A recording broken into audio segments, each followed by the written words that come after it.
Yes, no, maybe. I don't know. Can you repeat? Well, yes, no, yes, no, yes, no, yes, no, yes, no, yes, no, yes, no, maybe. Life is unfair. Hello and welcome to Yes, No, Maybe. My name is Ryan. My name is Willa. We are brother and sister, and this is a podcast where we discuss, debate, and relate to the widely seen and underappreciated 2000 sitcom Malcolm in the Middle. Today, we are lucky enough to be joined again by Ken Kwapis, legendary director who directed all four episodes of this wonderful revival. Life's still unfair. Life's Still Unfair. Mhm. Not for us. Not for us. It's pretty sweet Yeah, exactly. because we get to talk to King Ken again. We are Well, very thank lucky to you. be joined by, Ken. Thank you for having me. I love your introduction. I might take issue with one word, and that is the word underappreciated, Yeah. because I feel like Malcolm is quite beloved, and not just in the United States, as I'm sure you well know. It seems to be the most significant show in Mexico, based Yes, on yes. I think that Frankie and a couple of them went to Mexico and did a screening recently. I know Yeah. they did one in France too. I think no, Frankie and Justin and Chris were did promoted the revival in Mexico City Cool. a week or two ago, and I was talking to Chris, and he said that he gets mobbed if he goes to a Yeah. coffee shop. He'll turn around and there's a line of people waiting to like get an autograph. Yeah. So It's like bigger than Friends over there. It's Yes. like our version of like Friends. I guess I would just say that sometimes I think people, I don't know, it doesn't come up. You kind of mentioned Malcolm, people are like, oh yeah, Malcolm, and people maybe don't understand how big of people in our generation don't know how big of an impact it had on like sitcoms in general and the direction of comedies. Like I feel like it had such a outsized influence that it was ripe for us to talk about it again and bring up the show again. that I agree with. I definitely feel like it has had a big influence on the direction of single camera comedies, Mhm. Yes. and particularly in how the shows look, and the cinematic style of a lot of shows. I mean, it clearly was it broke new ground. Absolutely. Yeah, you're right though. Maybe that word does need a change, especially now like that the revival came out Yeah, that we've seen how many people are psyched about the show it's and true. and are such big fans. But yeah, when we started this a year ago, it did feel like one of those things that were like people need to talk about this more. And Hmm. I guess people are talking about it more. So Yep. you can thank the revival and you can thank our podcast in equal measure. Yeah, not in that Same, order. same. Exactly. Absolutely. Okay, so we wanted to jump in and we'd always heard like before the revival came out that Linwood was like, I'll do the revival if I have an idea, a spark, like a pitch. And we're wondering like what that pitch was to you. Do you remember like the first kind of like sit down, like here's the idea? He didn't necessarily pitch me a story. He said pretty much the same thing to me. He said, "I'm struggling with this. If I feel like I have something personal to say with this, I can write it." And then this was a couple of years ago, and then lo and behold, about a year plus ago, he called and said, "I've got the script. Take a look." Now, at the time, if I'm not mistaken, it was a feature-length script as opposed to a four-episode revival. So I don't know the specifics. Linwood would know that about how it went from being a feature film to four episodes. My hunch is that uh, the Disney company that I think owns Fox slash Hulu probably said they would prefer it to play in a series, as a limited series, which is fine. But then no, Linwood sent me the four scripts, and I was kind of knocked out by the level of the writing and the audacity of the stories. Now I can there's no spoilers to worry about anymore. Just the audacity that Malcolm had a daughter and told his daughter that his parents were dead, Yeah. and told his parents and has never told his parents that he has a daughter. So the boldness of that all by itself really grabbed me. And also I was delighted by the journey that all of those characters make. Particularly, Brian's character. I think it's quite an emotional journey. I mean, it's obviously it plays out in quite absurd ways. That he's so depressed about learning that he has a secret granddaughter, or rather, he has a granddaughter he never knew about. That he's so depressed that he resorts to microdosing in order to relieve his depression in time to help celebrate his own wedding anniversary. Or macro dosing, really. Macrodosing, thank you. Yes, indeed. Yeah, I mean, that was one of our first questions too, is, when you read the scripts, what really surprised you? Or was there a direction that Linwood went in that surprised you the most? And I suppose maybe it's the hidden daughter of it all. Did you have ideas for where these characters would end up that you were like, oh, wow, that's something I didn't see coming? I knew that Eric Persullivan was not going to join the group, and so I knew that they had designed Dewey's storyline to kind of keep him a little bit at arm's length from the rest of the family. Not arm's length emotionally, but arm's length physically. I was not prepared to find out that Dewey had grown up to become a world famous concert pianist. So, and I was not surprised to learn that Reese is still pretty much, a screw up. Yeah. Yep. But I was, and I wasn't surprised to discover that Francis is still unable to resolve his issues with his mother. But the great thing about the revival is that as much as these characters have changed and gone on, their own separate journeys, they are still dealing with, they're still battling the same demons that they were dealing with, 20 plus years ago. And, Malcolm's inability to reconcile with his parents is something that I would say most people can relate to quite a bit. And the idea of, instead of reckoning with, some issue, reckoning with an issue, well, instead of facing an issue, he runs away. Mm-hmm. Of course, at the end of episode 1, he literally runs away. Yeah, I love how far he runs. I think Linwood said, we were all surprised. He's in really great shape. He just kept going. How long that shot holds. Yeah, I love that gag in any media. Yeah. It's longer than it should be, than you expect it to be. So good. Yeah, in the credits. Yeah, absolutely. So that is something that we wanted to touch on. Something that kind of surprised us about this revival, and it's different from other sitcom reboots, revivals, is that there is a sort of, along with the humor in this revival, which there's so much of it, it's so well handled, there's kind of in our opinion, a bit of a sadness to this revival. It just tinges of a melancholy, which we really appreciated. And, the show has always had a sort of emotional honesty, but I don't know, do you agree with that? Are we wrong to identify a certain kind of melancholy in this story? Well, I mean, if you think about it, the fact that, let's see, how old is Leah? Malcolm's daughter is in high school, right? Yeah, probably 14, 15. 14, 15. So for at least 15 years, you've kept a secret from your parents that couldn't be bigger. Okay. So there is something a little kind of sad about that. At the same time, it sort of plays out in very hilarious terms. And at the same time, you've got this other storyline where Malcolm has finally found a woman that he loves and who loves him, and yet she is hiding a huge secret from him as well. So there is this, I don't know if I'd call it an undercurrent of sadness, but there's definitely there's a little gravitas underneath, the humor, in the sense that you've got people who are hiding important things from each other.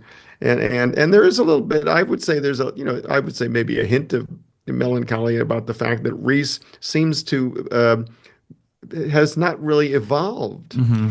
Yeah.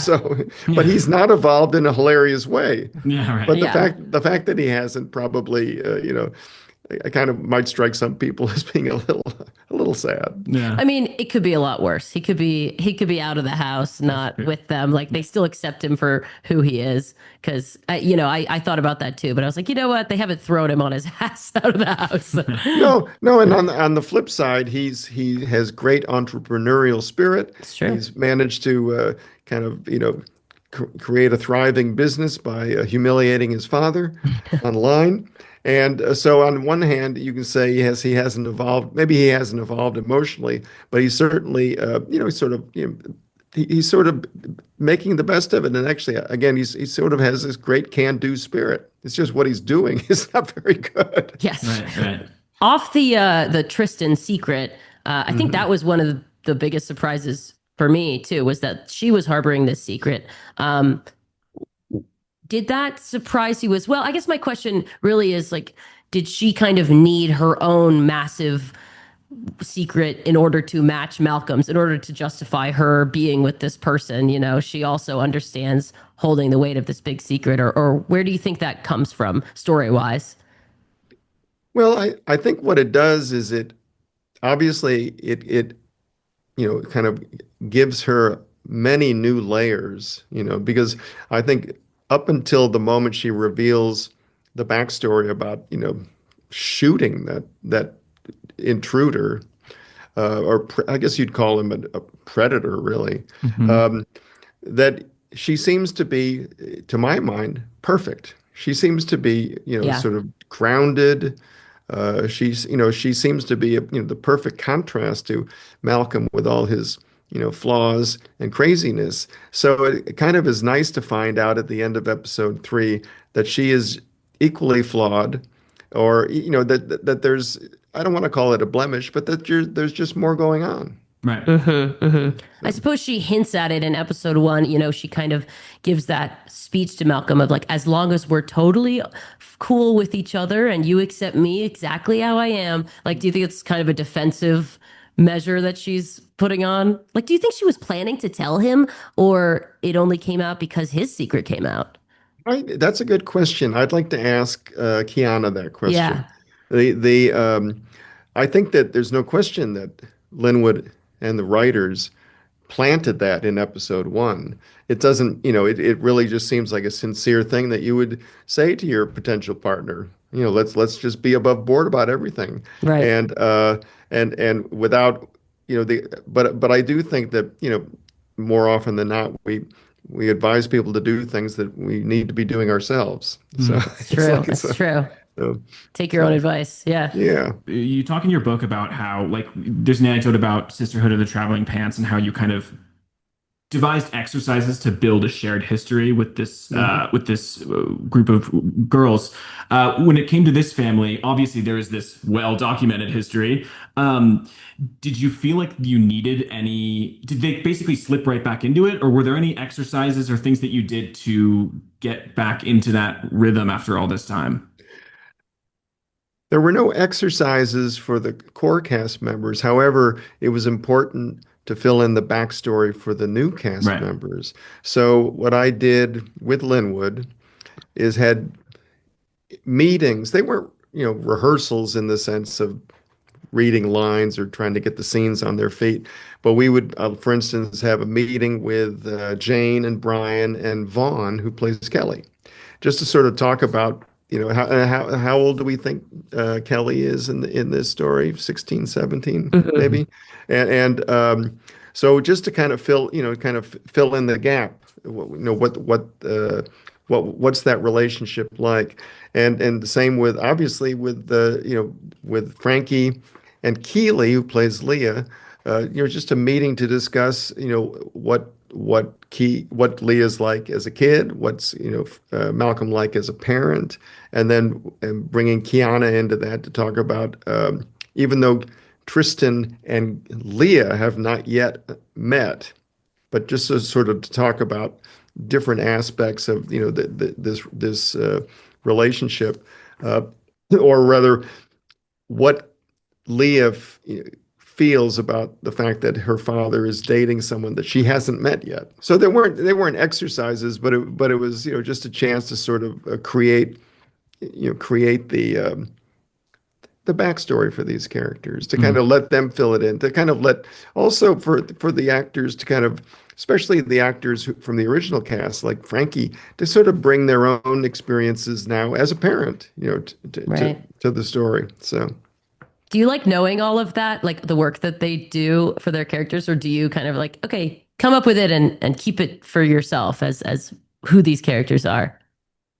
Oh no, I think it's, I mean, again, this kind of information, it's not like the kind of deep emotional preparation that actors often do. It's Yeah. not like somebody saying, in order to play this scene, I need to channel this, kind of trauma I had as a Yeah. child. This is more like just getting the facts straight, like Hmm. making sure that the actors are on the same page in terms of, their characters. Uh, there's certainly plenty of actor preparation that I don't need to be privy to unless I'm invited to be part of that process. But they know this is more like the facts. I mean, I think that it's almost like me interviewing the actors about those characters. Hmm. And just as a quick sidebar, it's something that I first experimented doing on the pilot of the show The Office, because many of the characters had very short little talking head moments, but nobody really knew who these characters were yet. So what we did when we filmed those talking heads is I literally just interviewed, say, John Krasinski about Jim, and just sort of ask questions. And finally, at a certain point, I would ask the question that would tee up his short little scripted line. But it just gave the actor a chance to sort of kind of start, creating some backstory for the character. Hmm. Was it funny to be doing Malcolm in the Middle, but not really directing kids anymore? You know what I mean? Like it's when you were doing it originally, it was all children that you were, or mainly children that you were directing. Yeah, it's funny though, because I never really thought about any of those actors as kids, Yeah. because they were all so gifted, so smart. Everybody was so engaged. I never really thought of it that way. And no, it's funny. I don't think, I mean, I've definitely worked on films and shows where I feel like I've directed adults who were very much like kids. So not necessarily the right way. And some monkeys that were better than adults. Oh yeah, no, definitely. Absolutely. um, Speaking of like new characters, Kelly is such an interesting character, and they're Hmm. so unique to the family because they don't really get in trouble in the same way, right? They've like Yeah. never been to the principal's office. So how did you work with Vaughn and Linwood to figure out Kelly's place in the family? Well, the key to for me for understanding Kelly is that they are able to go toe to toe with Reese and Malcolm. And Kelly is unique in the sense that they have they can get Malcolm on the phone. I mean, that's, Yeah. Mhm, yeah. Malcolm is actually quite aggressively avoiding talking to Lois or Hal, or it seems his other siblings. But Kelly is able to like fool him into getting, fool him into calling them back. So I feel like one of the great ways to think about Kelly is that they have again, I'm repeating myself, but they can go toe to toe with two equally ingenious siblings. So, Right. And siblings that are different, ingenious in different ways too. oh yeah, Like yeah, Kelly contains multitudes of, yes, yeah, yes, yeah. absolutely. I also like that Kelly is sort of discovering that they like to be a snitch. Like maybe there's a more rebellious future in store I for know. Maybe they're like FBI, CIA, yeah. like bound. Yeah. Well, Kelly definitely feels like they share, some of Reese's sort of mischievous DNA. Totally. That's for sure. Yeah. So, Yeah, that was Definitely. always for me watching the Revival. I'm like Kelly seemed more analogous to Reese, maybe just because their dynamic is so present, but hmm. that was always the comparison that I saw. Yeah. They do seem, it feels like everybody in that family, I mean, maybe Malcolm not so much sometimes, but they're all very comfortable with themselves. You know, like there's not really a Hmm. sibling or even the parents that are discomforted by their exist. Like they know who they are in a lot of ways. You know? I would, Yeah. yeah, no, no, I would say I agree with you. I would say the one exception might be Hal. Hmm. Yep. And I think this revival is noteworthy because it kind of reminds the revival harkens back to one of my favorite episodes that I directed, and that's the episode Hal Quits, because Mhm. Hal Quits is definitely about Hal having an existential crisis. It's a very different one, but I feel like this, the revival is definitely nothing if not a story about Hal undergoing another existential crisis. Totally. Yeah. I mean, that's one of our favorite. We should just jump to that because that's one of our favorite parts of this whole revival is episode 3 and Hal's journey with this drug. Is it ayahuasca? I don't know. Ayahuasca. Yeah, I guess it is ayahuasca. Um, and it's so funny and it's so absurd. But and there's such a great it clarifies something for us about Hal, which is that he's kind of so governed by fear, and he kind of always has been. And it's such a concise way to put it. We're like, oh, like, yeah, that's always been him.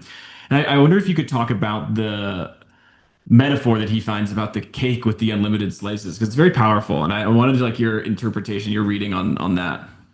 Here's just a general thought about Hal is I feel like that episode is I'm very particularly proud of that episode, episode 3. But you don't know a lot of particulars about Hal. We've never learned what kind of work he does. Hmm. So and yet we learn a lot about him emotionally in this, kind of ayahuasca adventure that he goes on. And I feel like the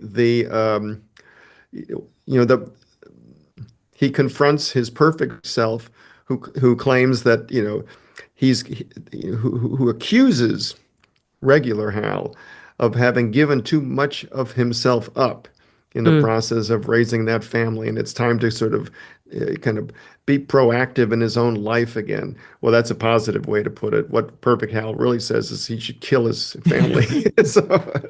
So, but the idea though is that you've given and you've given and you've given and you've realized you're depleted, and yet what the cake represents, the cake that gives and gives, the cake that will never, that continually replenishes itself, is that you can reframe that. Instead of feeling depleted, you can feel like this is a fantastic thing that I am. What does he say at the end of episode 3? I must I'm a gosh, I can't remember the line. I love the line so much. I'm a something cake, but I'll think of it tonight at like Hmm. 3 in the morning. The no, but I think it's really just how he re, the is, the fact that that cake is, the cake will never be they'll never run out of cake, Hmm. is he's able to reframe that in a positive light. Yeah. Right. It's infinite, I suppose. Like, I know, what is that word? Hold on. I guess pull Keep up keep the original no, script. no, keep talking. I'm pulling up the script. It's Yeah. too important. I mean, it's a powerful image too, Yeah. and a simple, effective one too of I a think, cake that just keeps on replenishing itself. yeah, I think like a lot of people relate to that too, of that they're the one in the family that keeps, I mean, I certainly do, like very positive and is there for everybody. Uh, Hmm. and yeah, And you yet you can, have your own flaws, and let's talk about that as Ken searches and through. I love cake. Yeah. And it's yeah, you do sometimes step back and you can be like, hey, you could be like resentful about it and be like, why am I always the person doing XYZ? And it's like, well, I actually enjoy being the person that people can come to, you Mm. know? Okay, I think I've got it. All right. Bear with me. I swear it's worth the wait. I'm an inexhaustible cake. Mm. Yes. And Lois Yes. says, "You're not a cake." Yeah. Oh yeah. When So, they're in the anyways, car. that's the key. You're Yeah. not a cake. Right. I'm an inexhaustible cake. So I feel like that is a great epiphany for Hal, Yeah. Yeah. and that you know. And it doesn't deter him that it doesn't deter him that Lois doesn't see his, rationale or his whatever he's saying. Obviously he's drugged out, but I think he's okay being this inexhaustible cake in a house full of vultures sometimes, Yeah, well, but as he later says in the fourth episode to Reese, he says that raising, he realizes that the act of raising the all of you is an act of heroism. Mm. Yes.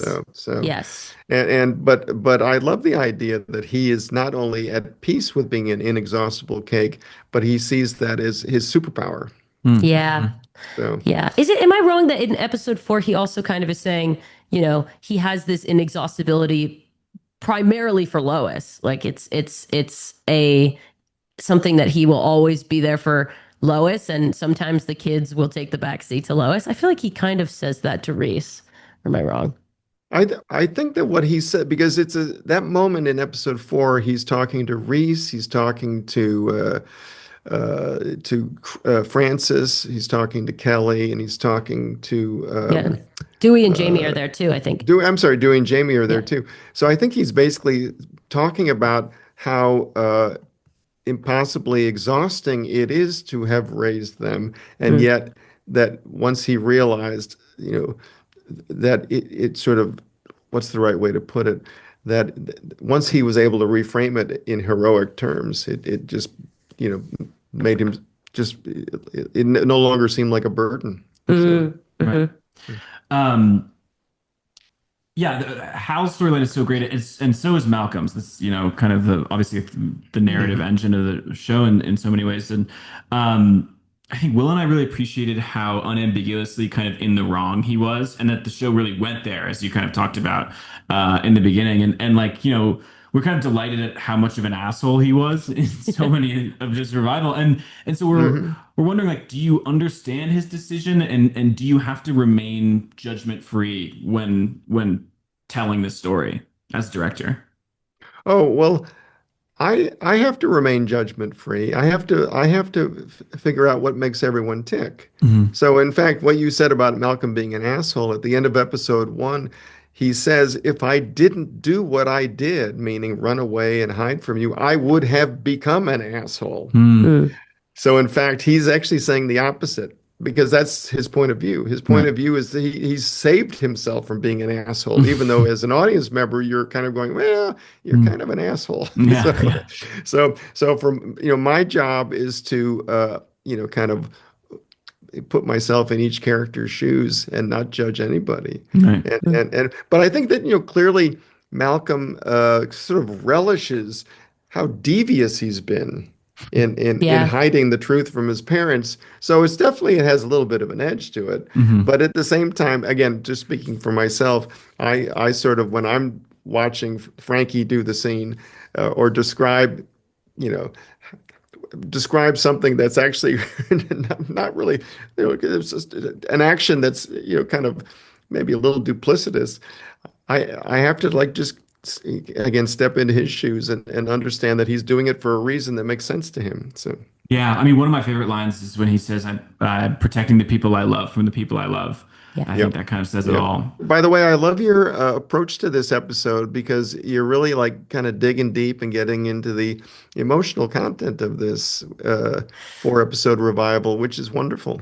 I Yeah, love that. we've watched this a lot and talked about it a lot now, which is great because you really start to see the bigger theme. Like even as you dig deep, you start to see the bigger themes and overarching stuff. And there's a lot there. I mean, Yeah, exactly. It's like emotionally rich. I mean, it's like it warrants all this discussion, right? It's which is how Hmm. we felt about the original series and why we started a Hmm. podcast about it. We were like, there's a lot here that you don't always see in a sitcom have this much emotional depth. But So also the Right. revival is like making choices, So many reboots and revivals, it's like they're kind of just serving up something that's like, remember this, and it's trying to be exactly this, and this is like made choices about where these characters are that are kind yeah. of sometimes difficult, and I think that's what we Yeah, and appreciate about sometimes sad. Like it. the sadness part, I think made us feel that this was different from other things we've seen that are just kind of banking on the nostalgia, because it's kind Hmm. of difficult. Yeah, And let's follow that up with some truly stupid questions. yeah. Stevie and his husband, are they going to last? His husband cracks quite a few jokes about his wheelchair. Oh no, I think they're a perfect couple. And I mean, I don't you know couples exactly like that?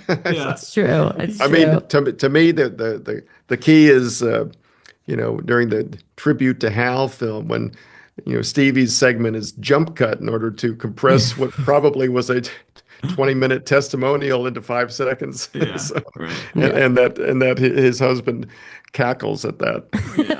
Yeah. That's true. Oh, and to shout out that one moment, I think it's episode 4. Maybe my favorite moment in the whole revival is between Kitty and Abe when hilariously Stevie is like the, translate, like the one that's relaying the messages. And then he just says, "She loves you." And it's just like, oh, such a gut punch. It's such a strong moment. It really made me choke up every time I watched it. Yeah. It's actually a wonderful moment for for Stevie. It's a wonderful moment for Kitty because Mhm. I think the next cut is Kitty's reaction Yeah. to Stevie saying that. So Yeah. Yep. and Yep. Stevie and Kitty's reaction is basically, yeah, that's what I was saying. Yeah. Yeah. Exactly. Right. So Do you think Malcolm would have been a good president or would be? oh God. In this particular historical moment, yes. Enough said. Okay. Does Hubert have a belly button, given that he was presumably created in a test tube? Well, given the intelligence level of the Krellboynes, I have a feeling that they could have come up with a simulated navel. Good answer. That's Good exactly what answer. Vaughn said. Um, the Krellboynes, are they all in love? Are they in a, just acquaintances and bound together by this fraternity of genius? Yeah. Or is it Well, romantic? Yeah. they refer to themselves as dada dada dada. Yeah. It's true. So they definitely see themselves as a parental unit. Hmm. Okay. That Hmm. now whether or not they are a romantic trio as well, I can't say, Hmm. but they seem to be very invested in raising Hubert, and they seem equally invested in dancing in the most ridiculous way possible. Just how long did you guys dance on that dance floor Oh, for that's a that good question. for that last cameo shot where Oh you gosh. Well, of course I didn't dance at all. And after like going on and on about how much I don't like looking at video monitors, I couldn't figure out a way to have a cameo in that shot and keep my eyes on the shot without like bringing the monitor with me. So I guess I'm dancing with the monitor. You are. You're swinging it side to yeah, side. you give it a little shake. I think Steve Welch is really going nuts. He's going Steve crazy. Welch has got the like light up things and what was your favorite cameo in the revival, do you think? Or one that Oh just my made you gosh. laugh? Oh my gosh. I mean, I think my favorite is Kenneth Mars in the picture of him in the locket. It just Yes. cracks me up. Yeah. And the story of Und Puma is like quick und Yeah. efficient. I just, I never actually directed an episode that Kenneth was in. Mm. So I loved his work in the past. I'm sorry I didn't get to work with him, but I love that she's wearing him in that locket. What kind of music do you think Dewey makes? Oh, that's interesting. Well, we know that he is, according to Lois, the best non-Asian pianist under 30. Is that the line? That's I think hilarious. so. I think I So missed okay, that. I forgot that. I think that's what she says. That's Um, hilarious. so, I mean, in theory, eh, being a symphony goer myself, I mean, he's playing the repertoire, so he's probably playing, Rachmaninoff too. Mhm. He's probably playing the workhorses of the piano concerto repertoire. How about Mm. that? Wow, So, good answer. Yeah. Seems like you may have a Dewey of your own Yeah. in your son. well, well, he's a bit of a Dewey. He's a bit of a Dewey. All right. Oh, a question about, okay, directing Caleb, because Oh, yeah. he's with the group for those flashbacks and the Christmas kind of vision. But what was it like being with him and shooting all of these reaction shots? I imagine you had to get a lot of footage to include him in so many of these wide shots and on the computer monitor. Well, the important thing is that Caleb had a chance to kind of get integrated into the ensemble before we started shooting anything. So that, whether it was a table reading or just sort of reading scenes, I feel like he was able to kind of get a sense of, just sort of who he was reacting to, even though when we actually shot Caleb's footage, he was not reacting to anyone probably but me, sort of Mm. reading the off-camera lines. So, happily, he's an incredibly gifted actor and just sort of managed to. I mean, that's not an easy task, by the way, Yeah. where No. you're sort of isolated from the ensemble, and yet you need to feel like you're part of the scene moment to moment. So I think what he did is manage to bring, individual moments to life with a a lot of variety. That's the other thing too, is like you're on a Zoom screen, Yeah. so I think he, again, just brought things to life in a wonderful way. Yeah. How many days of shooting the Zoom reactions? Will and I wondered this while we were watching it. Like how many days of shooting that were there? For Caleb, Caleb and the Zoom. Yeah. oh, I mean, how many hours? It Yeah. wasn't days, Right. that was like Caleb, and we had to get through all of that in essentially one sitting. I mean, the Wow. only the only we sort of had like a Caleb.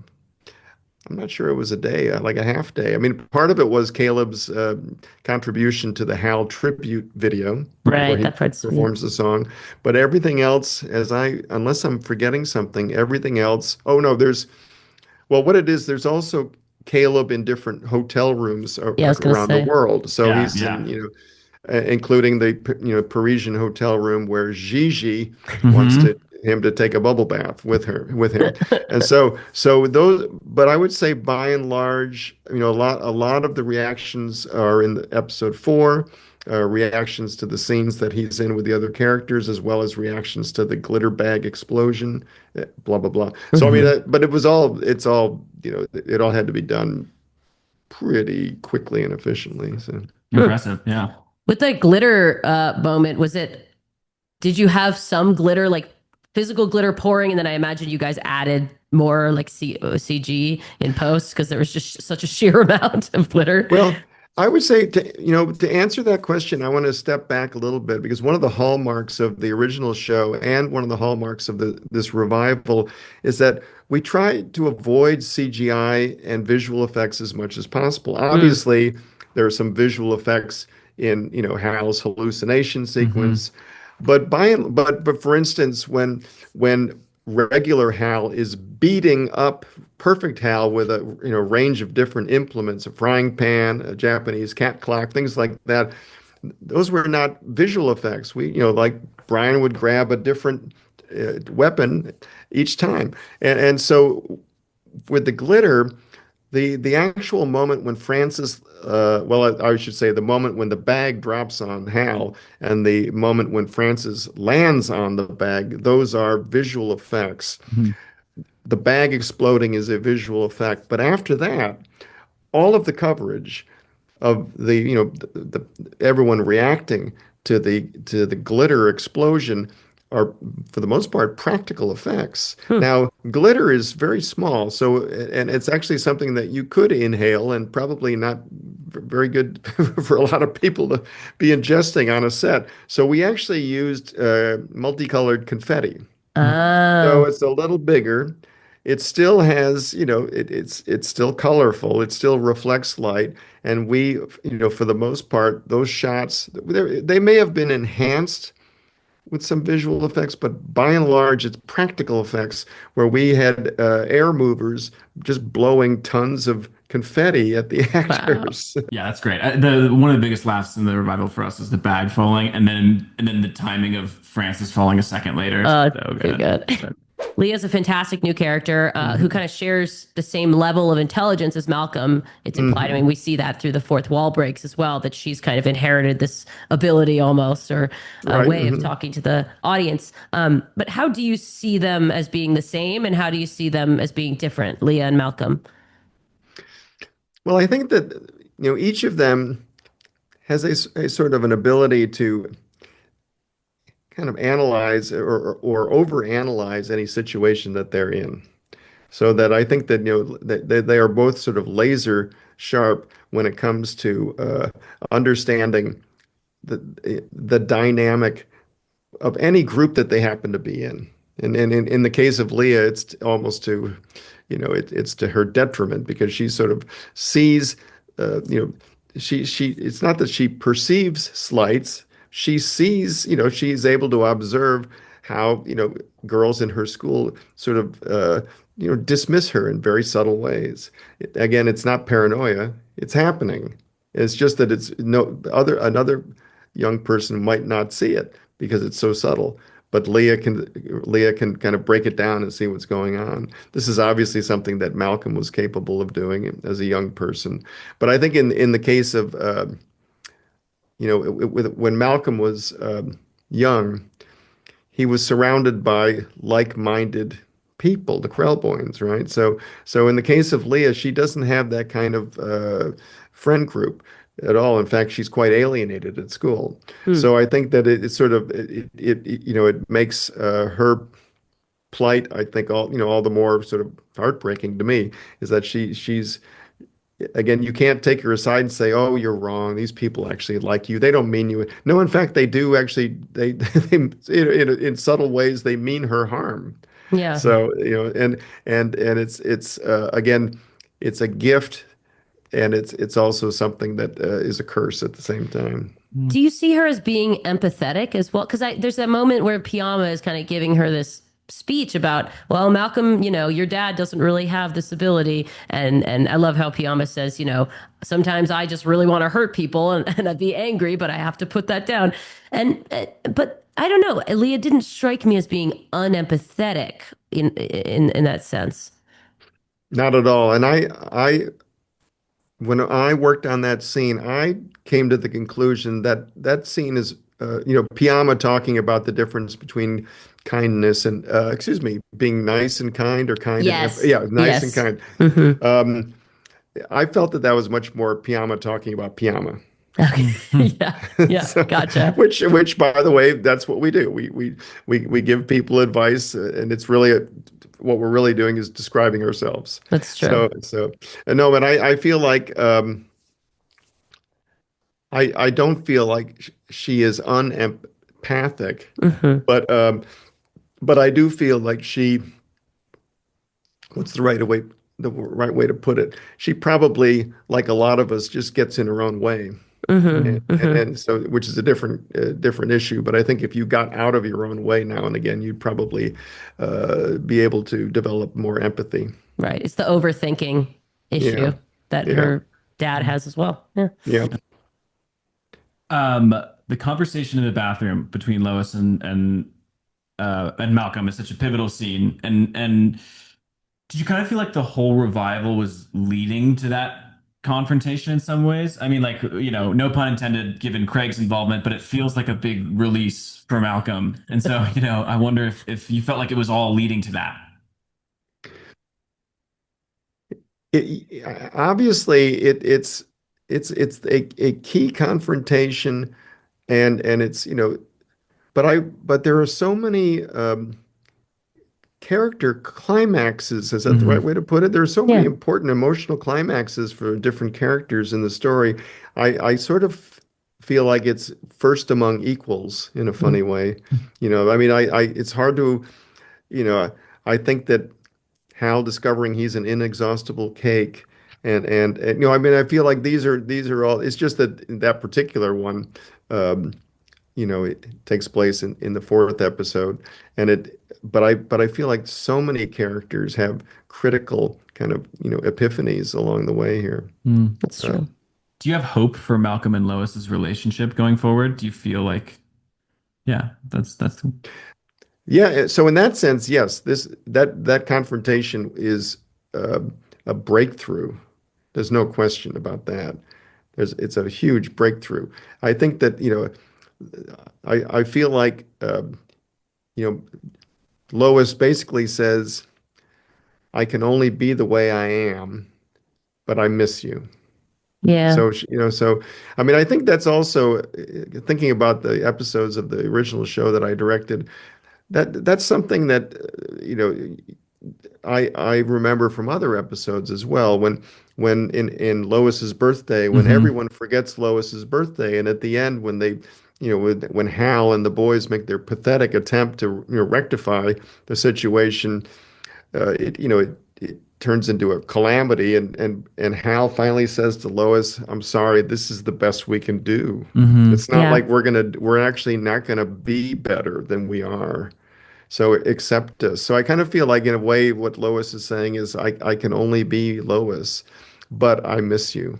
Yeah. So Yeah. Yeah, yeah. Brian brought up that very same moment from Moses' birthday, and it's one that we talked about a lot in our show when we got to it. It's such an honest moment from the Yeah, it show. kind of gets back to what I was saying. Like, I think all these characters are very honest about who they are with each Hmm. other and with themselves. There is clearly though Malcolm is going in a new direction at the end of this story. I mean, he Yeah. is not going to hide from the family anymore. He's is he resigned or does he embrace this? Hard to say. Hmm. But he knows there's no way but back to the family. He can't keep them at a distance any longer. And if only for and if only for his daughter.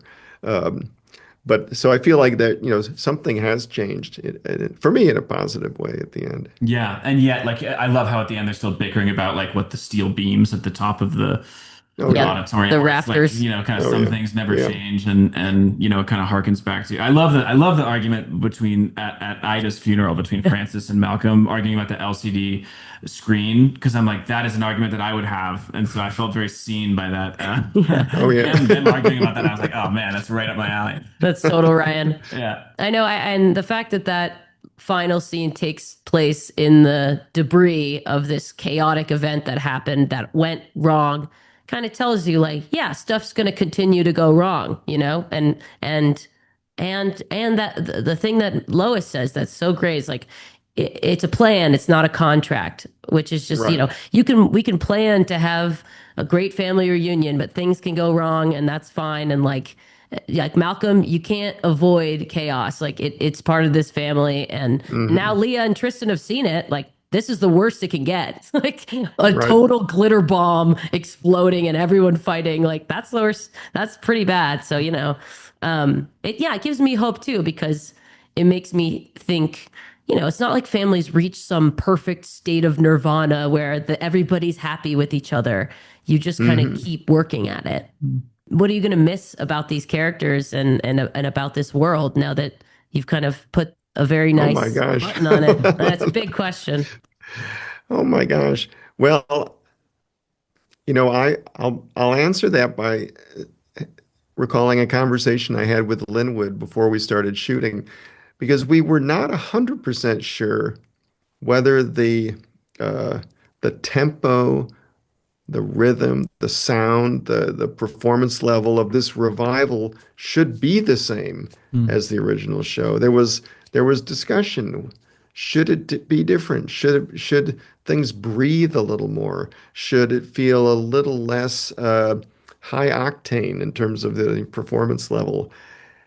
And almost immediately, as soon as the cast started reading those lines, it was clear it had to be what it originally was. It Mm. just they slipped back into not only their roles, but the whole vibe so effortlessly. That was like, nah, nope, this is the groove. Yeah. And anyway, so I will I will miss that sort of sense of cacophony. So Right. I am curious, like in our last interview, you said that Malcolm in the Middle, the original, felt more like Todd Holland's and Linwood Boomer's show because you entered a few episodes in, and I'm curious, like, did you feel more authorship over this project because you directed all 4 episodes? Like, what was your relationship to it as a whole?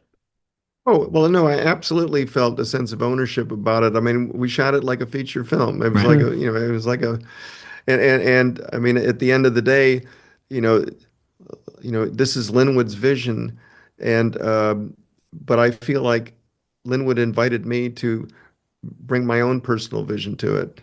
So, Mm. and I feel like it was a pretty strong collaboration in that sense. Yeah. It's Right. wonderful. You did a fantastic job. We are so like lucky to be able to talk to you about this. It's Oh, thank you. amazing. Yeah. Yeah. Thank you so much. Right. It's been amazing. I guess okay, Okay, my you have one. parting question is that you talk about in your book, which I forgot to mention the title, which is called "But what I really want to do is direct." Amazing book. Um, you talk about this recurring nightmare you have about coming back to the set of Malcolm in the Middle 20 so years later. And now I'm wondering, now that you did, is the nightmare gone? Have you defeated it? Will it never reoccur? Well, okay, that nightmare was just one of many anxiety dreams I have about being in film production Right. or TV production. They usually have to do with me not being prepared. Right. So in the case of my Malcolm nightmare, it was about being invited back to a show that had been on the air for 100 years, and Yeah. I had no clue about seasons 8 to 800 kind of Right, thing. right, right. So.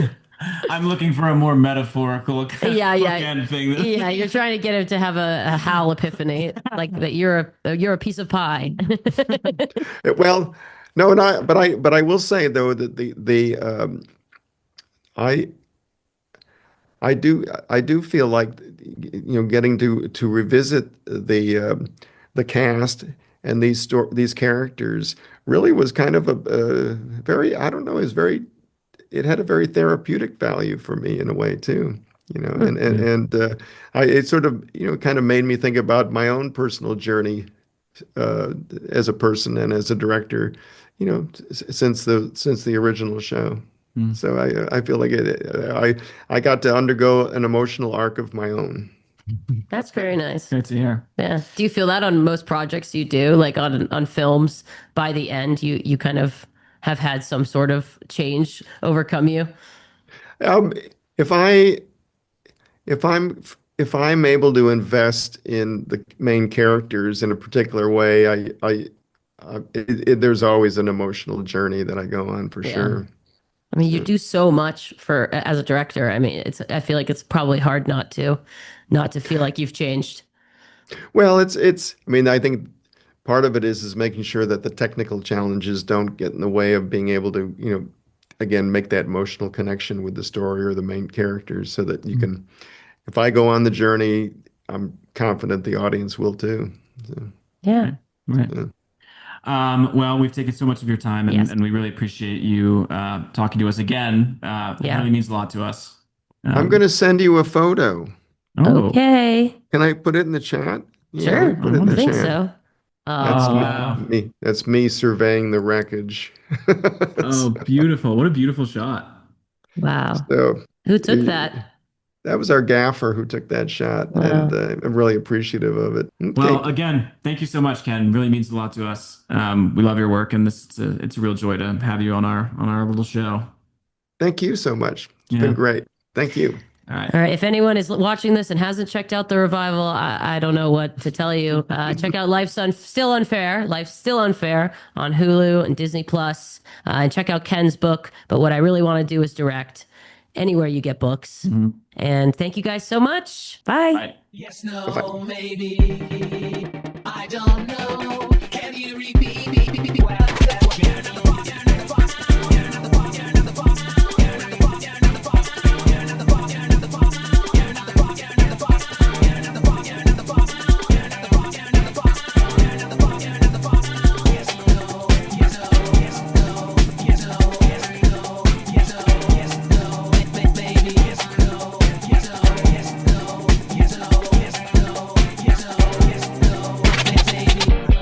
Life is unfair.